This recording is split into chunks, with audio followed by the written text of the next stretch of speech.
चलिए आई हम गायक सुशील भोजपुरी आप सब भोजपुरिया श्रोता समाज के पैर छूट के प्रणाम करतनी।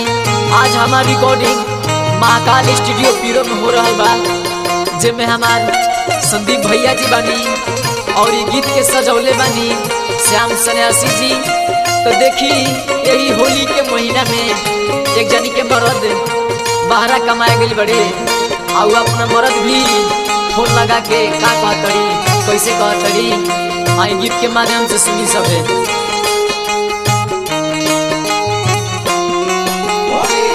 असवे बितई बाका तू बहरे में होली, असवे बितई बाका तू बहरे में होली। आ जाए बलमुआ तर से रंग बिना चोली, आ जाए बलमुआ तर से रंग बिना चोली। असवे बितई बाका तू बहरे में होली, असवे बितई बाका तू बहरे में होली। आ जाए बलमुआ तर से रंग बिना चोली, आ जाए बलमुआ तर से रंग बिना चोली।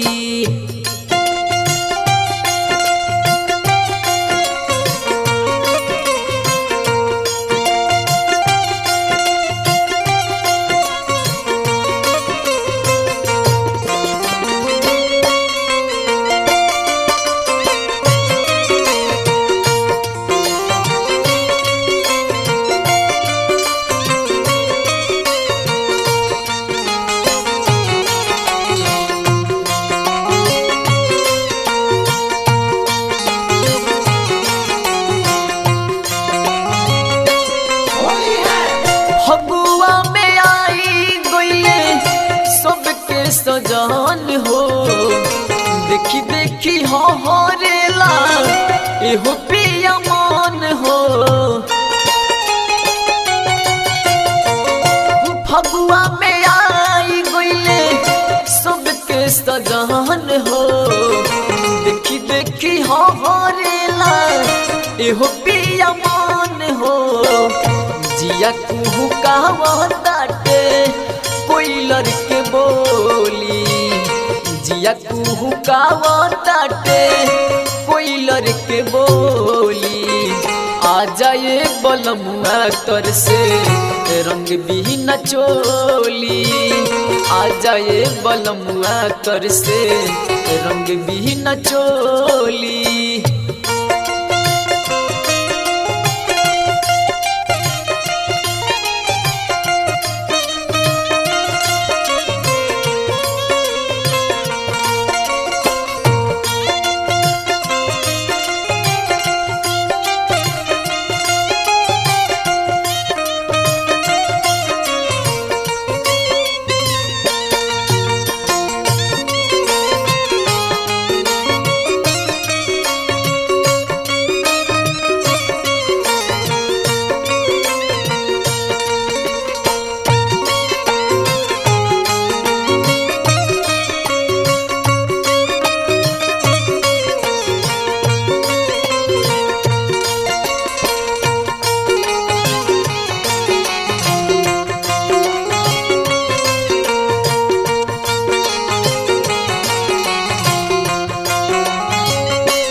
इंतजार हो से जिया पछो छोनेला सुरहो सिंगार हो।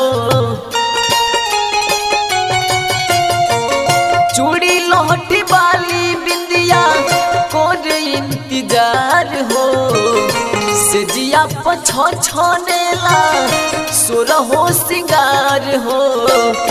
मरता जुदाई जैसे कर जवा में गोली, मरता जुदाई जैसे कर जवा में गोली।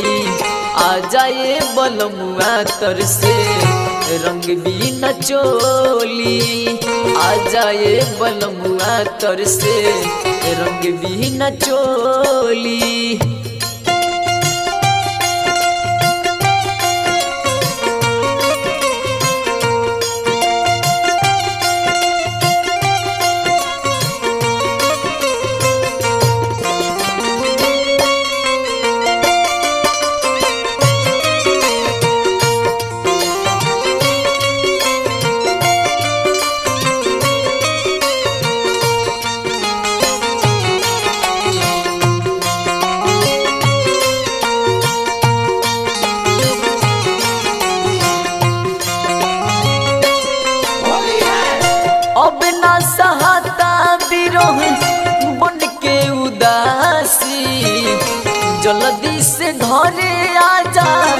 पिया सोनियासी